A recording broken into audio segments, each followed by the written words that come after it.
à toutes et à tous et bienvenue pour ce nouvel épisode de Raconte-moi l'IE, série dédiée aux professionnels de l'intelligence économique.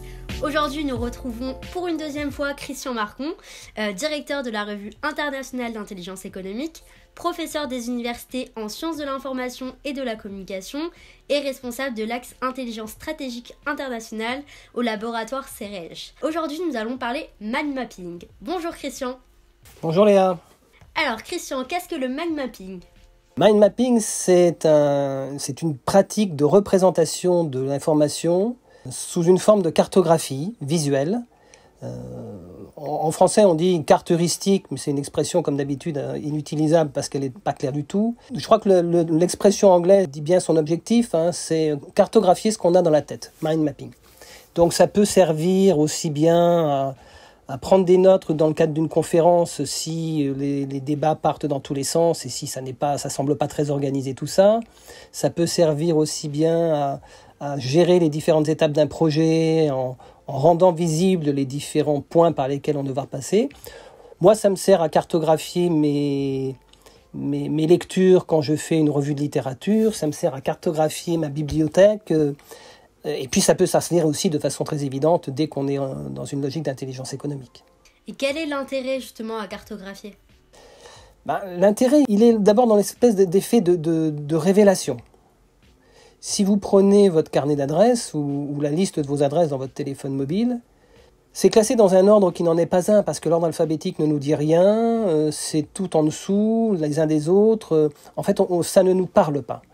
Alors que prendre cette même liste d'adresses, essayer de les organiser dans l'espace selon des critères qui peuvent être la localisation géographique, le métier, ou des choses beaucoup plus stratégiques du type force ou faiblesse de la relation qu'on entretient, capacité de la personne à être un décideur ou un relais d'action, etc.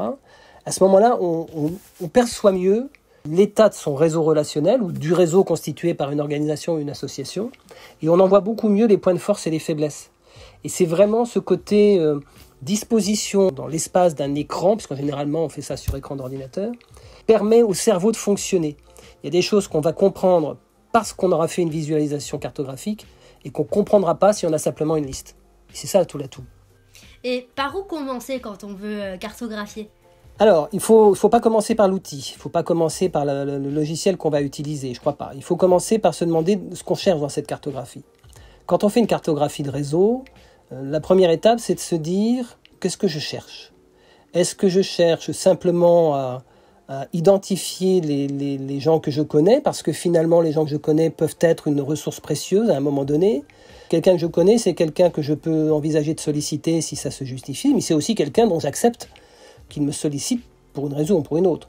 Donc, est-ce que je veux simplement identifier les personnes que je connais pour, d'une certaine façon, cartographier ma ressource personnelle ? Ou est-ce que je veux véritablement, partant de là, tracer des perspectives professionnelles, observer là où j'ai des points de force, observer là où j'ai peut-être des chances de mettre en œuvre une véritable stratégie réseau. Donc, le point de départ, c'est ça. Ensuite, on commence par faire le ménage dans son carnet d'adresses. Parce que finalement, quand on regarde son carnet d'adresses, je suis prêt à parier que la plupart des auditeurs, quand ils regardent leur carnet d'adresses, que ce soit sur leur smartphone ou sur un papier, plus on vieillit, plus c'est finalement un champ de fouilles de son histoire relationnelle. On a de plus en plus des noms, des coordonnées de gens qu'on a connus, avec qui on a travaillé, avec qui on a relationné, et qu'on a perdu de vue parce que la vie c'est comme ça, qu'il y a des gens avec qui on se trouve à moins travailler. On garde une trace, c'est-à-dire qu'on s'appréciait bien, mais le fait est qu'on sait parfois même plus ce que sont devenus les gens. Moi, je pense à mes diplômés qui me disent en général en début de carrière, voilà, je me suis trouvé tel métier, puis après qu'ils m'en parlent plus, ça m'oblige à retourner sur LinkedIn pour voir s'ils ont évolué et comment ils ont évolué dans leur métier. Donc, vraiment, la première chose à faire, c'est faire le ménage. Et c'est une question évidemment difficile parce que comment choisir qui on inscrit dans son réseau ? On ne lui demande pas son avis en général. D'autorité, on détermine que quelqu'un est de notre réseau. Mais comment choisir les gens qu'on inscrit dans son réseau et ceux qu'on n'y inscrit pas ? Il ne suffit pas d'avoir rencontré quelqu'un un beau jour pour se dire « Ah, il est dans mon réseau ». Il ne suffit même pas d'avoir discuté avec quelqu'un pendant une demi-heure un beau jour pour pouvoir se dire « Ah, celui-ci, évidemment, il est dans mon réseau ». Donc ça demande un peu d'introspection, beaucoup d'honnêteté aussi pour se dire est-ce que j'ai créé une relation, est-ce que je peux penser que j'ai créé une relation suffisamment forte avec cette personne pour m'autoriser à la solliciter pour quoi que ce soit? Et est-ce que j'accepterais aussi qu'elle me sollicite pour quoi que ce soit? Et ça fait déjà beaucoup de ménage. Il faut commencer par là. Après, une fois qu'on a commencé à mettre tous ces noms-là dans sa cartographie, l'effet visuel se réalise, c'est-à-dire qu'on se dit « Ah, là, il y a peut-être des groupes que je pourrais faire parce qu'il y a quelque chose qui les rapproche. » Et on va avoir tendance naturellement à faire un groupe avec sa famille, ses amis, quand on est étudiant, ses camarades de promotion, les contacts professionnels qu'on a pu avoir, etc. Et puis, on peut jouer sur les aspects visuels, l'idée étant que cette cartographie prenne du sens et nous parle à nous. C'est quelque chose de très introspectif. Ça prend du temps, la première fois qu'on fait une cartographie. La mise à jour prend du temps aussi, mais moins. Mais au départ, ça demande quand même de se regarder. C'est pas si simple que de se regarder. Et en quoi cet outil il peut avoir justement de l'influence au niveau professionnel? Et par la suite, justement, comment on peut la lire pour l'adapter à notre parcours professionnel? Alors, en quoi il peut avoir de l'influence? Il peut avoir de l'influence d'abord si on aime la logique réseau. Entre guillemets, il faut avoir l'esprit réseau, c'est-à-dire se sentir à l'aise, à solliciter des gens, apprécier d'être sollicité, donner volontiers de son temps, de ses conseils, des informations, ne pas se sentir pas à sa place si on est amené à solliciter soi-même un conseil ou une information. Donc, la cartographie va nous aider à comprendre de quel type on est dans notre réseau. Comment on relationne avec les autres? Est-ce qu'on est un grand timide avec juste quelques contacts très proches? Et donc, on a conscience de ça. Est-ce que notre réseau est essentiellement implanté dans un lieu très précis? Il est par exemple entièrement situé dans la Vienne et ça nous permet de nous rendre compte que tant qu'on reste dans la Vienne, on a un point d'appui relationnel fort, alors que si demain on décide de rejoindre un département du sud de la France, eh bien, on aura perdu très très vite l'atout que constitue l'ancrage local de son réseau. Donc, ça permet de porter un regard sur sa situation professionnelle, sur le potentiel qu'on a à un moment donné, parce que ça change avec le temps, bien sûr, et donc de voir où on peut le plus facilement envisager de mettre en œuvre une stratégie réseau. La cartographie du réseau ne nous dira jamais ce qu'il faut faire. Elle nous dira ce que l'on a aujourd'hui comme ressources, et après, chacun garde sa liberté d'action là-dessus.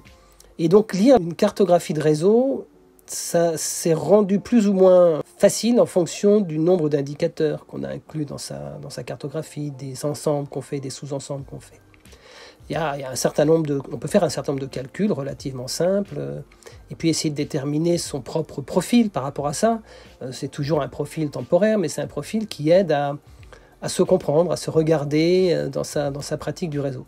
On est en train, avec Nicolas Moinet, de mettre la dernière main à un nouvel ouvrage sur la stratégie réseau. On développe tout ça et on se rend compte qu'en réalité, le réseau, c'est pas simplement une série de trucs qui marchent. On a beaucoup vu d'ouvrages, comment se faire des amis. Vous voulez faire du réseau, alors listez vos collègues, et puis levez-vous tôt, soyez propre, soyez poli, et serrez les mains. C'est vrai que si on n'est pas aimable, si on n'a pas ce sens de la courtoisie, etc., forcément, on crée une difficulté supplémentaire dans le rapport avec les autres. Mais ça ne suffit pas. Et donc, plus on plonge dans ce travail, puis on se rend compte que ça demande de l'introspection et du temps de se regarder. Et finalement, notre réseau nous renvoie un miroir de nos pratiques relationnelles avec les autres, de ce qu'on a déjà fait, pas fait, du fait qu'on est quelqu'un qui s'engage beaucoup, quelqu'un qui est beaucoup plus dans la réserve. C'est pas toujours très confortable de faire sa cartographie réseau, mais ça permet de voir où on va. Et quand si on parle plus précisément d'intelligence économique, quand on voit une situation dont on ne comprend pas bien le fonctionnement, cartographier les acteurs, essayer d'identifier qui est connecté à qui influence qui, ça permet aussi de bien démêler la situation. Et vous avez dit tout à l'heure que le réseau, donc, il évoluait tout le temps, donc la cartographie aussi. Et comment justement on peut enrichir notre cartographie si on parle de réseau? Comment on la met à jour étant donné qu'on perd des personnes, on en rajoute d'autres? Est-ce que les personnes qu'on perd, on va les retirer? Est-ce qu'on va les garder de côté? Comment on enrichit la carte? Alors, on enrichit la carte avec les nouveaux contacts qu'on a, bien sûr. Quand on estime, entre guillemets, que ça a du sens de les considérer comme un réseau, comme un membre du réseau. Les chercheurs là-dessus ont mis en évidence deux types de liens, ce qu'ils appellent des liens forts, c'est-à-dire des liens soutenus depuis longtemps, avec des gens avec qui on s'est rendu plein de services, on a beaucoup échangé ensemble. Donc, À la limite, si vous n'avez pas de contact depuis un an, c'est pas grave, parce que si vous appelle demain, vous reprendrez la conversation où vous l'avez laissée il y a un an. Donc ceux-là, il ne faut surtout pas les enlever. Les liens faibles, c'est des liens de personnes qu'on connaît depuis beaucoup moins de temps que ça, mais avec qui on a eu le sentiment qu'il y avait un peu une accroche, une compatibilité professionnelle, une compatibilité humaine aussi. Et donc on commence à les mettre dans sa cartographie, quand on se dit qu'après tout, on s'en sentirait assez à l'aise à contacter la personne, et si elle nous contacte, ben ça nous fera plaisir, en tout cas ça ne nous dérangera pas du tout, et si on peut faire quelque chose, on le fera. Donc c'est comme ça qu'on va rajouter des contacts. À partir de quel moment on enlève des contacts? Ben, soit quand on les a vraiment perdus, c'est-à-dire qu'on n'a plus techniquement les moyens de les joindre, et c'est ce qui se passe quand on envoie des vœux au Nouvel An. Chaque fois qu'on envoie des vœux, on se rend compte qu'il y a des gens qui n'habitent plus à l'adresse électronique indiquée. Donc on a des étudiants dont on n'avait que l'adresse mail étudiante, ils ne sont plus étudiants, on ne peut plus les joindre, alors il faut trouver un autre moyen, il faut passer par ailleurs. Et puis c'est ce qui se passe aussi quand on se dit qu'il y a vraiment trop longtemps, que ça serait plus correct de solliciter la personne en se prévalant d'un contact et d'une relation. Après, ça ne veut pas dire que ces personnes-là, on ne va pas les solliciter, mais on va retourner vers une sollicitation plus traditionnelle, plus formelle, plus précautionneuse. Et c'est là où on va faire le tri. Mais c'est pas évident de se dire ce contact-là, je ne le sens plus. Alors, je pense que de ce point de vue-là, tous les 3-4 mois, il faut remettre le nez dans son réseau. Et puis se dire, qu'est-ce qui s'est passé au cours des 3 mois passés? Si on a rencontré vraiment des gens avec qui ça a bien matché, peut-être on peut commencer à les inscrire. Et puis si on s'est rendu compte qu'on avait essayé de contacter un certain nombre de personnes, puis que ça n'avait pas donné, c'est-à-dire que on n'avait pas été bien reçus, peut-être qu'on travaillera ensemble, parce que vous et moi, on a intérêt à travailler ensemble, mais ça sera une relation beaucoup plus formelle, donc je les sors, moi, de ma cartographie. Et est-ce que vous voyez des limites à cette cartographie? Car on parle beaucoup des avantages, mais là, on peut voir un peu une limite de la cartographie, puisqu'il faut la mettre à jour très souvent pour avoir une bonne cartographie. Donc est-ce qu'il y a vraiment des grosses limites par rapport à ça? Il y a 3 limites à mon sens. La première limite, c'est que quand on arrive à un certain nombre de contacts, on se perd un petit peu et on n'arrive plus, le côté visuel devient moins performant. Donc déjà, à partir du moment où vous commencez à avoir 300 ou 400 contacts dans votre réseau, il faut vraiment avoir un très très grand écran pour pouvoir commencer à pas trop se perdre. La deuxième limite, c'est vrai, c'est le fait qu'il faut prendre un petit peu de temps en temps pour se replonger dedans. On n'y pense pas forcément parce qu'on est tous pressés par plein d'activités. Et ça, c'est typiquement une activité qui demande le temps de s'arrêter pour regarder. Et donc oui, ça c'est certainement une limite à ça. Et puis la troisième limite, c'est quand même le fait que la cartographie, à un moment donné, nous aide à réfléchir. Mais c'est dans notre vie, c'est dans l'action que l'effet réseau s'observe. Si je fais une très jolie cartographie et que je ne fais rien de ces contacts que j'ai, ma cartographie, elle devient un exercice de style et c'est tout. Et puis il y a des choses qu'on ne peut pas mettre dans une cartographie. Par exemple, tout le monde a plus ou moins entendu parler des fameux 6 degrés de séparation qui sont supposés permettre de connecter tout le monde à tout le monde. Je suis un petit peu réservé sur ce chiffre-là, mais bon, gardons-le. Ce que nous dit pas notre cartographie, et c'est une limite, c'est lorsque j'ai le contact avec monsieur A, avec qui monsieur A, lui, a des contacts. Et ça, on ne l'a pas dans la cartographie. Donc évidemment, c'est un outil qui est très imparfait, mais c'est un outil qui, d'abord, nous oblige à accepter l'idée que nous vivons en réseau, et que la pratique du réseau, c'est une chose normale. C'est quelque chose qu'il faut aborder avec éthique, par contre. Parce que finalement, le réseau, c'est un outil. Si vous utilisez votre réseau relationnel pour aider des gens en difficulté, c'est un outil dont vous faites un bel usage. Si vous utilisez votre réseau relationnel pour interdire à d'autres personnes de s'exprimer et développer une mafia, c'est pas du tout un bon usage du réseau. Donc, c'est ni un bon ni un mauvais outil, mais c'est vraiment quelque chose qu'il faut regarder comme un atout, mais qu'il faut mettre en action. Les Américains ont le terme enactment, c'est-à-dire le fait de mettre en action, en acte. Et la cartographie, c'est une étape et seulement une étape dans une logique d'action en réseau. Et quels outils ou logiciels est-il possible d'utiliser justement pour faire cette cartographie? Car vous parlez beaucoup d'ordinateur, mais il est aussi possible de la faire à la main. On peut commencer à la main, ça c'est une très bonne idée. Et peut-être que d'ailleurs, les approches habituelles du mind mapping sur papier sont tout à fait adaptées, parce qu'elles laissent un peu le temps. Elle laisse le temps de faire. Le simple fait de tracer les traits, de choisir les couleurs, ça nous rentre dans l'exercice, ça nous imprègne de l'exercice. Après, au bout d'un moment, quand on a beaucoup de contacts, ça devient difficile. Et là, effectivement, il y a des logiciels. Alors, il y a énormément de logiciels. Il faut se poser 2 questions. La première question, c'est est-ce qu'on veut que sa cartographie soit quelque part dans le cloud, parfaitement sécurisée, dit toujours l'opérateur, mais la sécurité dans le cloud, je préfère me poser des questions. Ou est-ce qu'on veut avoir sa cartographie dans son ordinateur à soi? Éventuellement, un ordinateur qu'on ne connecte pas à Internet. Dans une bonne logique d'intelligence économique, je ne recommanderais pas du tout de déposer sa cartographie dans le cloud. Ça ne me paraît pas une bonne idée. Donc à mon sens, il vaut mieux avoir ça sur un ordinateur correctement sécurisé et éventuellement un ordinateur qu'on ne connecte pas à Internet. Après, le choix, c'est est-ce qu'on veut une application gratuite ou une application qu'on est prêt à payer? Alors, des applications payantes, il y en a beaucoup, mais on n'a peut-être pas tous envie de commencer par une application payante. Et puis, il y aura un 3e critère, ce qui serait la difficulté d'usage de l'application en question. Donc, pour brasser tout ça, vous avez finalement quelques applications moi, que j'utilise régulièrement et que je trouve fonctionner très bien. Gratuit, disponible pour Mac autant que pour PC, vous avez une application qui s'appelle Xmind et qui suffit tout à fait graphiquement à traiter ce qu'on a à traiter. Vous en avez une deuxième qui est un logiciel libre qui s'appelle FreeMind qui permet de faire les mêmes choses. Si on veut s'amuser un petit peu en ligne, il y a quelque chose qui s'appelle The Brain. Et The Brain est particulièrement intéressant parce que ce qu'on fait quand on fait un Xmind, par exemple, c'est qu'on se met au milieu et on regarde notre réseau à nous. Alors qu'on est propriétaire de rien du tout. Mais enfin, on se fait plaisir, on dit c'est mon réseau. Ego Network. Et The Brain permet en particulier de regarder à quoi ressemble le réseau vu de chacun des utilisateurs. Donc il rebrasse tout ça en disant, bon, vous le regardez comme ça, mais mettez-vous à la place d'une telle.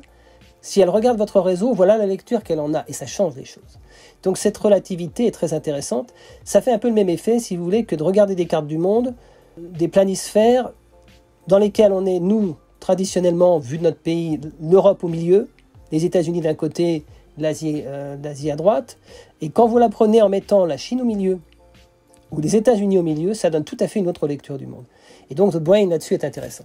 Et puis, il y a aussi, moi je ne l'utilise pas, mais il y a des gens qui utilisent un outil plus sophistiqué qui s'appelle Gephi, qui consiste à partir finalement des connexions qu'on a observées pour retracer par les interactions décryptées pour retracer le réseau, alors que l'approche que j'utilise plutôt consiste à se regarder soi-même, parce qu'on peut finalement avoir des connexions très fréquentes avec des personnes, parce que pour le travail, on n'a pas le choix, sans pour autant considérer que ces personnes-là, on a une relation réelle avec elles.